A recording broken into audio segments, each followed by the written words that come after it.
Have you ever wondered how an army could dominate nearly the entire world and remain renowned for centuries? Like the Roman legions, feared for their discipline and invincibility, shaped the course of history with an almost unbeatable win rate.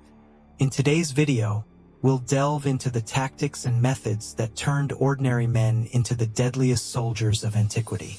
Discover the secret behind the rigorous training and recruitment of the Roman legions and how this military excellence consolidated the most powerful empire in history. But did this system come at a cost? And what happened when it began to be abandoned? Stay until the end to find out. For centuries, the Roman legions were the ultimate symbol of military power. With one of the highest battle victory rates in history, their reputation was built on a complex military system, the result of centuries of adjustments and refinements. The objective was clear: to forge the ideal soldier, superior to any other army of antiquity. This system operated on two fundamental fronts: rigorous recruitment and exhaustive training, aimed at creating disciplined and resilient warriors. This video focuses on the peak of this system during the early Roman Empire, a period considered the height of Rome's military supremacy. Many historians, such as Vigetius, point out that the empire's decline is directly linked to the abandonment of the strict recruitment and training practices so highly valued at that time. So, how did Rome choose its soldiers?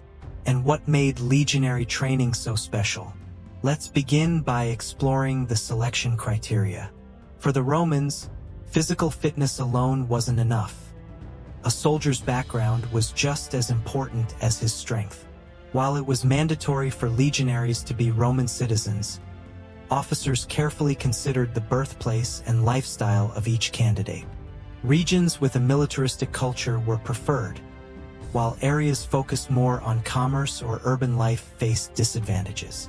Rural men were highly valued, as they were accustomed to hardship from a young age and were physically better prepared to endure hunger, exhaustion, and the use of military tools. On the other hand, recruits from cities were also accepted but had to undergo more intensive training programs.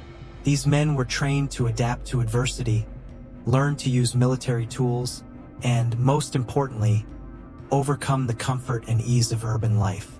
To achieve this, they were often sent to locations far from their hometowns to break their attachment to urban luxuries and grow stronger mentally and physically. Once recruits were selected, a rigorous process of physical and behavioral inspection began. Among the obvious criteria were good physical condition and sharp eyesight, both considered indicators of health, good genetics, and potential as a soldier. Additionally, specific traits like broad shoulders, a narrow waist, and a minimum height of 5.7 Roman feet, approximately 1.68 m, were highly desirable. The tallest recruits, standing at least 6 Roman feet, about 1.77 m, were chosen for prominent positions such as the first cohort and the cavalry.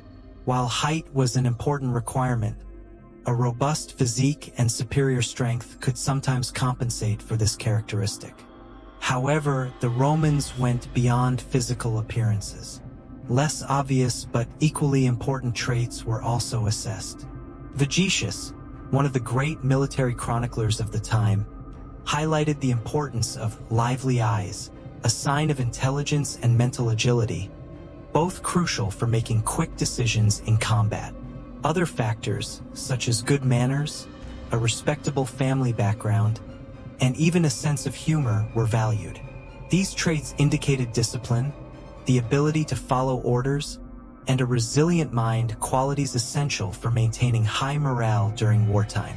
Literacy was also a significant advantage.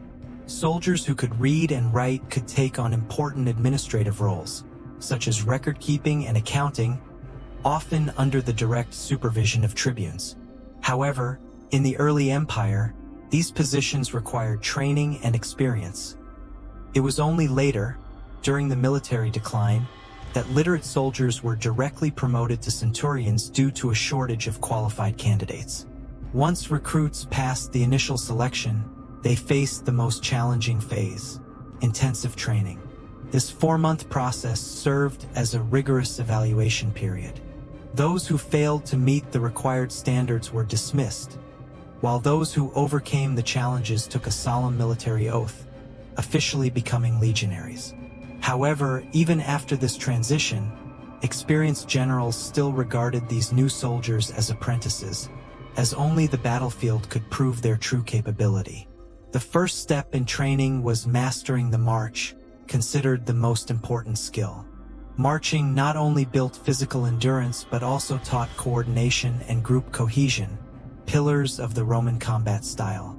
Recruits conducted weekly marches of 20 Roman miles, approximately 30 kilometers, in 5 hours, carrying 60 pounds, 27 kilograms, of equipment. These marches typically involved round trips between the camp and a fixed destination. Additionally, forced marches were occasionally organized, requiring them to cover 24 Roman miles, 35 kilometers, in the same amount of time. The purpose of these marches went far beyond physical endurance. They trained soldiers to maintain perfect ranks, precise distances between each other, and to quickly adapt their formations. Formation changes, such as creating offensive wedges or defensive orbs, were practiced repeatedly until they became second nature. This discipline in movement was vital to ensuring that the legions remained organized even in challenging terrains or during surprise combat situations. Swimming was also a mandatory skill for all recruits, regardless of their role, whether infantry, cavalry, or even attendants. Besides strengthening muscles and the immune system, swimming was crucial for dealing with floods and crossing rivers during military campaigns. These skills highlighted the Romans' meticulous attention to every detail that could provide an advantage on the battlefield. After the initial phase of marching and endurance, recruits finally began combat training, focusing on transforming them into skilled and disciplined warriors. Each soldier was given wooden weapons, such as the gladius and the Roman shield, known as the scutum, which were deliberately made twice as heavy as their real counterparts. This approach had a clear purpose: to increase muscle strength, improve precision, and ensure that when using real weapons, legionaries would move with greater agility and efficiency. Recruits rigorously practiced a variety of techniques, such as advancing quickly to strike and immediately retreating behind the shield.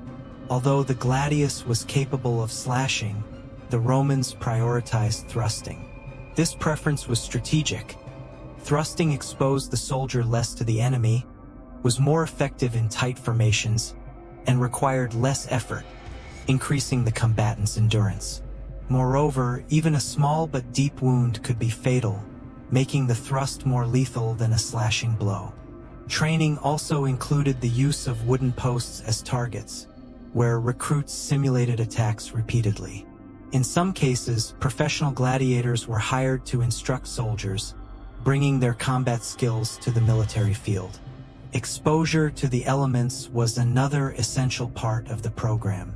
Recruits trained outdoors, even in adverse conditions such as cold and rain. The Romans believed this strengthened the body and prevented illness. During severe winters, when outdoor training was impossible, large halls were used, but the routine was never interrupted. In addition to melee weapons, all recruits were trained in the use of the pilum, the famous Roman javelin. Like the wooden gladius and scutum, training pila were heavier than the real ones. This improved accuracy and strengthened the soldiers' shoulders and backs. A frequently underestimated skill was the use of the sling, which was also part of standard training. Every legionary possessed a sling and knew how to use it effectively. Projectiles launched by slings were nearly invisible and could cause severe damage, such as bone fractures or internal injuries. This often overlooked detail highlighted the versatility and lethality of the legions. Additionally, about a quarter of the youngest and most capable recruits were trained in archery, both on foot and on horseback. This training made legionaries incredibly versatile fighters, excelling in close, mid, and long-range combat. Combined with the support of auxiliary archers and siege weapons, the legions were virtually unbeatable in any battle scenario. The Roman cavalry also received special attention during training. Every recruit, regardless of prior experience, was taught to mount and dismount a horse quickly. This exercise began without armor, but as they progressed, riders were required to perform the same maneuvers fully equipped, carrying shields, lances, and swords. This skill was crucial, allowing the cavalry to respond swiftly to battlefield emergencies, such as unexpected alarms or chaotic combat situations. In addition to riding skills, cavalrymen regularly trained on challenging terrains, such as mountains and forests, to ensure that both the rider and the horse were prepared for any scenario. During the weekly marches, they accompanied the infantry, executing specific maneuvers such as advancing, retreating, and reorganizing formations while on the move. These practices ensured that the Roman cavalry was not just a tactical support unit but a highly coordinated and effective combat force. Meanwhile, infantry recruits continued to perform arduous tasks such as digging trenches, building camps, and collecting wood alongside their training routines. These activities served a dual purpose: preparing soldiers for the logistical demands of a military campaign and testing their mental and physical endurance. Manual labor was as important as combat skills, as Roman legions frequently needed to construct fortifications and defensive structures during their campaigns. After completing the rigorous 4-month training program, surviving recruits underwent a solemn ceremony. At this moment, they took the military oath called the Sacramentum, pledging absolute loyalty to the emperor and the Roman army. To mark this transition, soldiers were often branded with a symbol on their hands, usually using hot iron. From that point onward, they ceased to be recruits and became legionaries. However, as the most experienced generals knew, the true test was yet to come: the battlefield. Even after being officially accepted, new legionaries continued the same exhaustive training routines throughout their careers, which typically lasted 20 years. This not only kept their skills sharp, but also strengthened the spirit of unity and discipline among the soldiers, characteristics that set the Roman legions apart from any other army of antiquity. Now, I ask you, do you think you have what it takes to face the challenges of becoming a Roman legionary? If you enjoyed this video, don't forget to like and subscribe to the channel so YouTube delivers more content like this to you. Also, if you want to learn about the history of the 10th Roman Legion, click here on the screen to keep watching.